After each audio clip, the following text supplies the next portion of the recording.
Miami Community News live in our news studio. We have Mr. Rodriguez. Is it Ernie?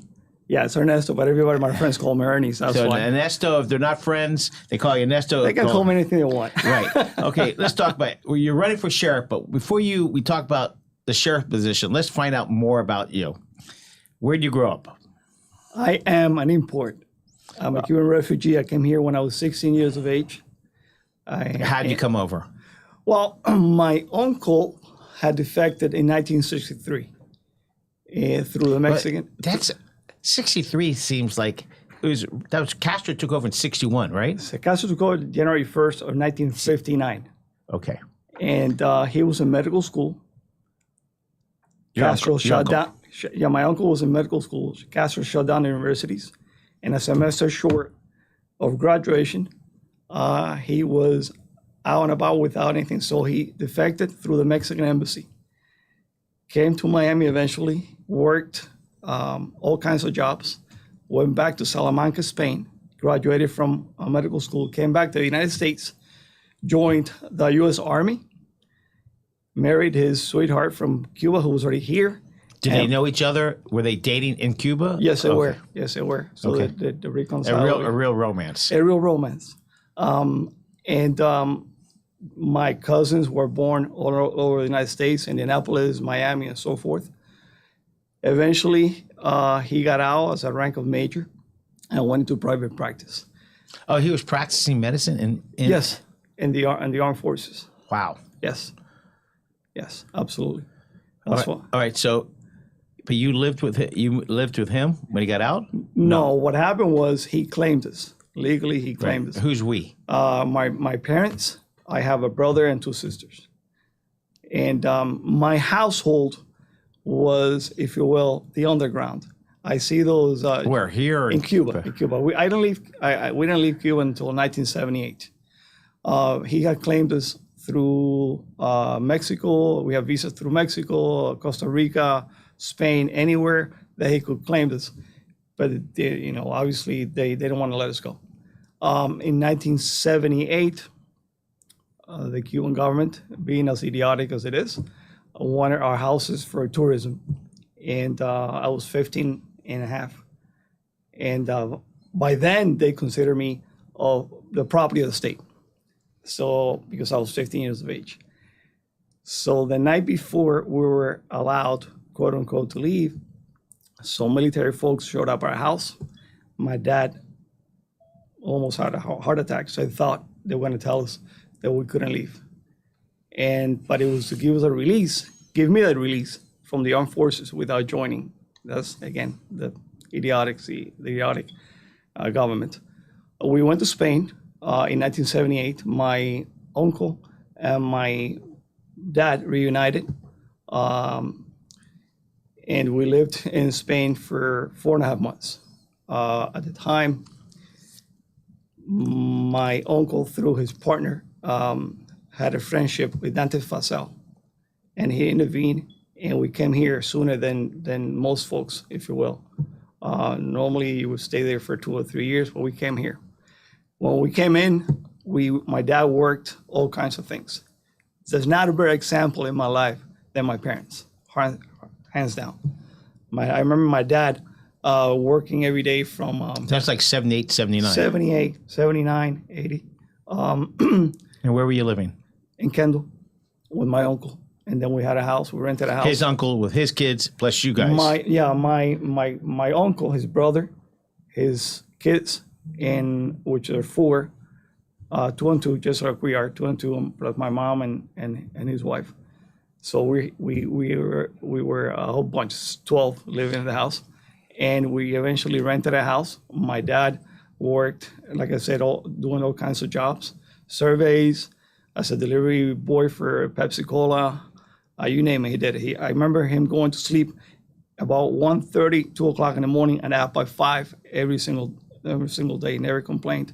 My mom was a cook at a junior high, Macmillan Junior High, and I worked at the flea market in Hialeah, Nopalaca, on the weekends of $15 a day, and also at a farm down south picking avocados and taking care of the animals for $10 a day and $15 on the weekends. Wow. All right. So you got here at about 15, you said? By the time I got here, I just turned 16 years of age. So were you speaking English yet? No, this accent that you hear, it wasn't purchased in Hialeah. First of all, that's not an accent. Wait, that's not an accent. It is. It wasn't purchased in Hialeah. The city of Miami is imported. Okay, so No, I didn't know the language. you went at to all. Sunset High School. I did. It was the first year that they had. I graduated in 1981. So you got there. That high school's brand new, kind of. Brand new. Didn't know anybody. So there's Sunset High was about 4,000 students. It was like It was a bunch. crazy. It was a bunch. Did you have a favorite teacher? Mr. Berkowitz. And what was his claim to fame? Claim to fame, he loved Raquel Welch. Well, we all do. All right. So you graduate Sunset High and you go to I went to Miami-Dade College, the Kendall campus. the Kendall campus. Well, back then we called it Miami-Dade South. Miami-Dade South. Dr. Cruz, you hear that? I know the difference now. Yeah. Miami-Dade Kendall and Miami-Dade South for the old timers. And you got a degree, 2-year degree? I ended up getting my degree from Union University. Later on, I had like 120 some credits, but I ended up getting my 4-year degree from the Union Institute later in life.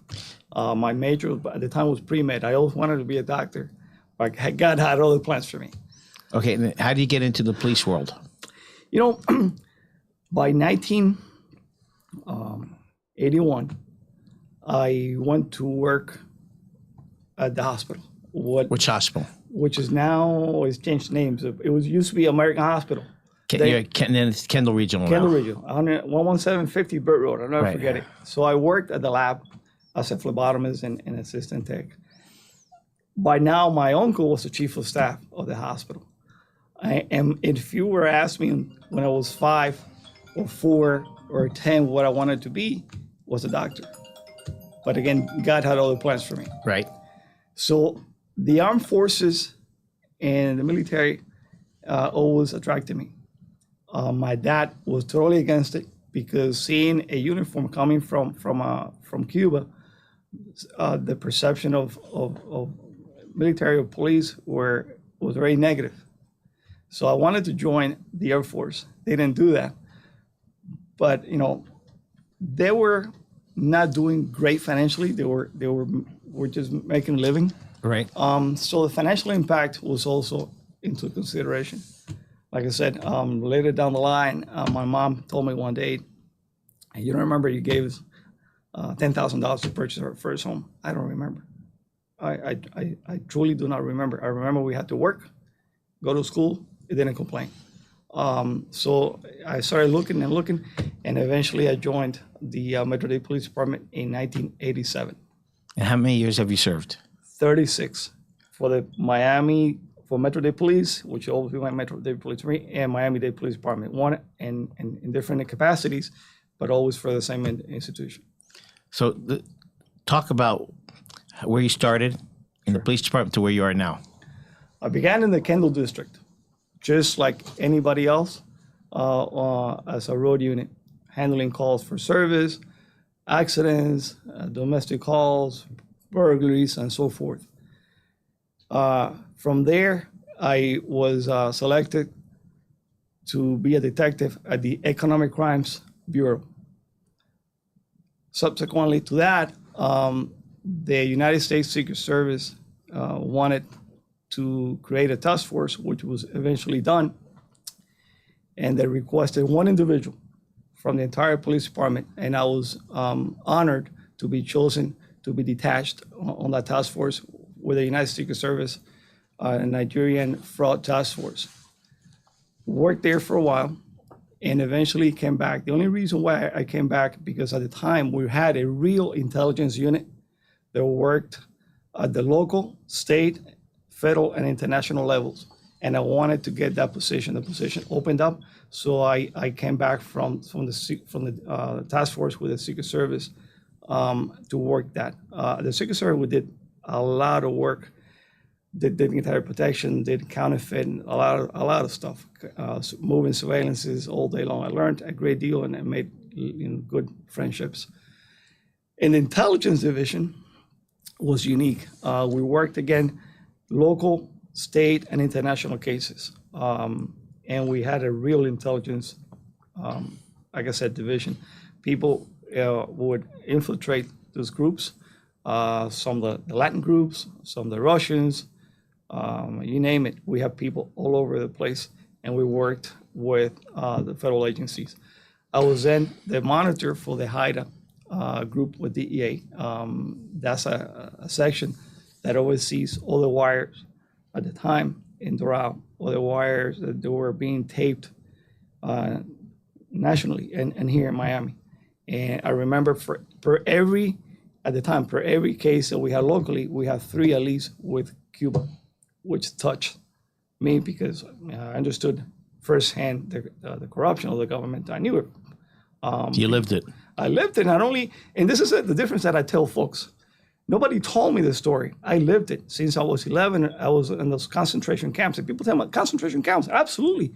We were working forced labor since I was 11. And if you didn't finish the chores at 1 o'clock in the morning, they will wake you up and terrorize you.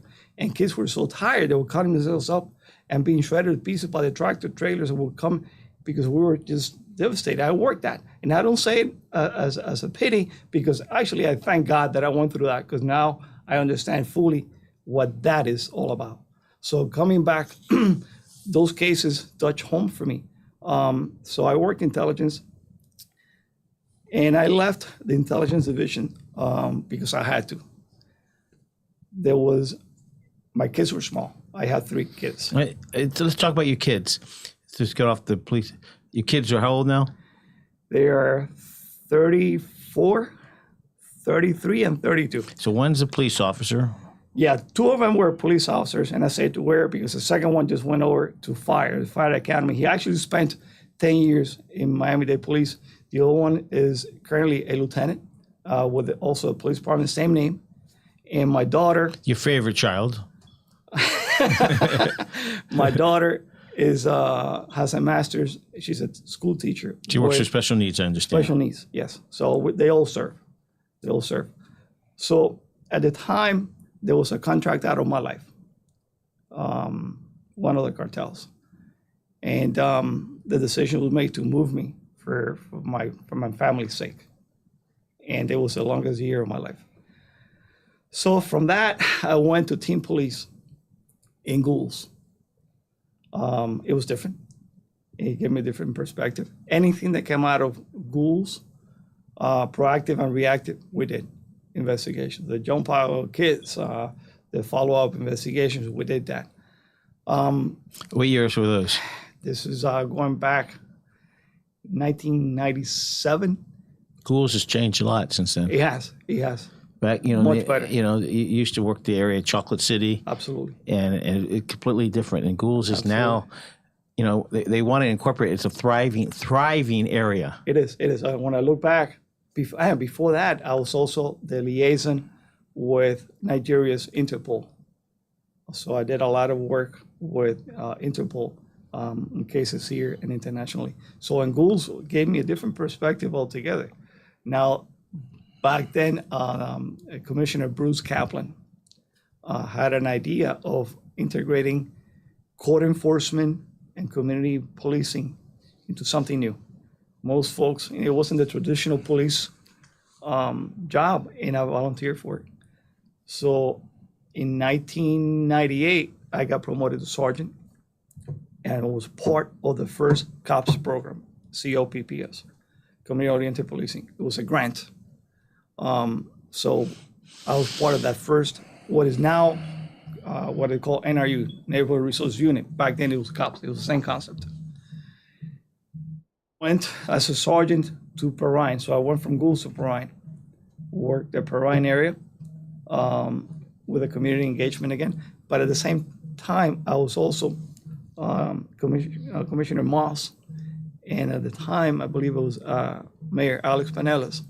We're working together to put the police in the community and court enforcement to work together. And let me tell you, I did that. I was the alternate voting member for the police department to create the task force. It was Team Metro, the health department, DERM, DEP, EPA, and us, and I'm sure I'm going to leave somebody out, but it worked because we left all the on solid waste. We left the Eagles at the door, and we worked in unison under one roof as a task force, and we accomplished a lot.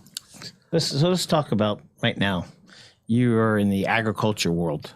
I am. I understand that there was a group of people going in through the groves at night, stealing avocados, whatever they could steal, not one or two, thousands and thousands of dollars. Thousands. And it's been going on for how long? Forever? It's been going on forever. The problem is the criminals have also adapted to the growth of the county. And what we're seeing now are very well organized groups, just like the narcotics folks used to do, where they had a head, lieutenants, and different peons going out and working. That's exactly how they do it now.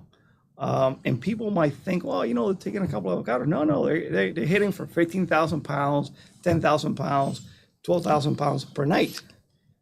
Different groves. Different groves all over. And how did a grove owner or a farmer stop that? It's very hard. Because they just they got 50 acres. They go in anywhere. 50 acres or 200 acres. Oh, right. So figure we're working with them as best we can, and our manpower is very limited. And again, we're covering roughly 440 agricultural acres. 440,000. Let me correct myself. 440 miles of agricultural land. How many? 440. See, we don't work just at south end of the county. We're county-wide. Our unit is county-wide. Where's agriculture? The concentration is in the Okeechobee, obviously 80 or 90% is south end of the county. Gotcha. But if a call goes out northeast Miami because I lose, sheep or cow, which happens, and it's also a distraction technique, we have to respond all the way down there. So imagine, on a good night, we may have 3 or 4 officers for the entire. Right. That's on a good night for the entire county, and by the time we set up a perimeter and we request help. Oh, wait. So you're in, there's horses that get killed. Oh yes. In I say West Hialeah, in that area, Hialeah Gardens, Medley. You have to report to that. That's Yes, yours. Yes. Oh, we had gotcha. a horse killed actually in the south end, about a week and a half ago. It was pretty close to where I live. I live in the Redlands. I lived in the Redlands for the last 27 years. And this was off 152nd Avenue and about 264. We had another horse. And what did they do? They just shoot it? No, what happened, they got spooked. They sell the meat. There's a market for the meat. And where do they sell that meat? Right here. And people eat horse meat? Yes. Is it horse meat is sold in Europe just like you can buy regular cow meat. It is a crime to do that here. Even possession of horse meat, there's no need for that here.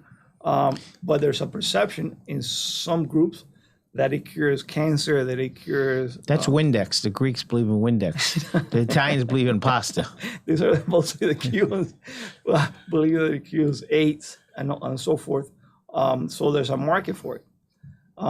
Listen, a horse, let's say a low-end horse might sell for $1,000 or $2,000 when you're getting $14 to $35 a pound, depending where you're retailer or wholesaler, because they have that. Right. You do the math.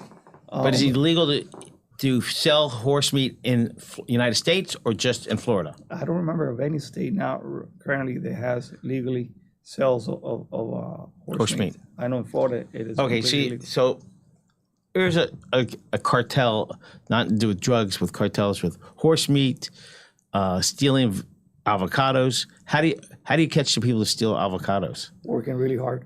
We work with the farming community hand in hand.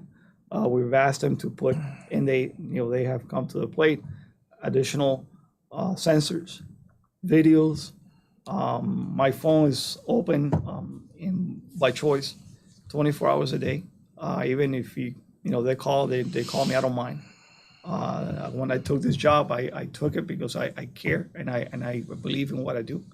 And again, when that happens, we go out and put as many people as possible. It's really rough, if you will. When you have a criminal and you set up perimeter for a stolen vehicle, you may have a block, 2 blocks, Right. 3 blocks. Imagine setting out perimeter at 3 o'clock in the morning with irregular roads and Right. dirt roads on 200 acres. Right, there's dirt roads, they can just hide, you never find them. And so we have made a bunch of arrests. It's just, and we're working hand in hand right now with the state attorney's office. We're trying to convince the judges and the state, and they're on board. Kathy Fernandez-Raldo's office has appointed an individual, Luis Martinez, who's great. So we're trying to, the way they get around that is they put the low peons out there to pick up the avocados or the guava. Right now is the in thing now. What is? Guava. Guava? Yeah, guava. Okay. And they still, the pumps, anything that they can get their hands on. No steal. They don't discriminate for it. Okay. When do you retire from the police department? I have a job to do. This is why I'm running for sheriff. I don't have retirement in mind. My dad is 82 and he still goes to work, and he's got a business, thank God, through hard work, and he still goes to, and I think I'm my father's son. I do believe I have to do some things still. So what makes you qualified? You know, it's like 13 or 14 or I don't know, Yes. probably 20 running. What makes you qualify and what makes you better than the other candidates? Well, at the end of the day, the most important person in this election is not me or any other candidates. It's a voter. He or she needs to decide by looking and doing research and listening to what we have and what we're really offering. So, What's your webpage? ErnieForSheriff.com. Can we get that up? Okay, there we go. ErnieForSheriff.com. So your background's on there? My background is there. Most of I don't want to put 20 pages. I know people get bored, but most of it is there. So yeah, they can go through it. And my Good. And my phone number is also available whoever wants it. So I got, like I said, I got 36 years in the police department. When I say I got 36 years, even though I have been a supervisor for the last 25 or so, Does that make you qualified? not only being a supervisor, because you can be a supervisor and be one-dimensional. I have worked, and I work, feet on the ground. I don't just sit on Boots on the ground. boots on the ground. So I don't just sit in an office. That's the way I am. I've never told somebody to do something I wasn't capable of doing myself or trying it at least. So I have worked an array of assignments. Like I told you, I didn't even told you the other two. I also worked Northwest District. I worked records. I worked warrants. I was also a supervisor. To me, warrants is so scary. The scariest job here is the officer on the road. Well, because at Because least you never know. yeah, I see. I walk real early in the morning, and I see police officers sitting on the side. I'm thinking, they feel a little safe here, but in New York and Chicago and these towns, people just go up and shoot them. I tell people all the time, I said, firemen and police officers are way overpaid until you need them. Yep. Until the police officer saves your life or a paramedic or a fireman. People, I hear people complain, they make too much money. They sit around, they drink coffee. Yeah, but the day they pull your family member out of something makes a difference. So you hear that all the time, right? I hear it all the time. And things have changed since I came on to now. And when you say New York, LA, and all those are things and that's one of the reasons I don't want that here. I have a very selfish reason for doing this, a very selfish reason. And I'll tell you what it is. My parents, my kids, my grandkids, and Miami to me is just not a city. Miami to me is my country. It's a Cuba I didn't have and have. So this is my roots are here. I'm not going anywhere. My family's here. So this is home. There was some issues a couple years ago, and the county police, there was riots or something. I don't remember the details. And the county police said, that's it. City of Miami Police Department is being surrounded. I remember. And the county police says, not here. The county police had to step in for the City of Miami Police Department, help them get their house back in order. You know, I don't remember the details, but the county. Yeah, they burned a couple of vehicles for the city. Right. But we want strong police. And when I say we, Dade Countyans, not Grant Miller. Dade Countyans want strong police, strong laws. And you've been here 36 years. 36 years. All my family's here. My kids are here. I got skin in the game.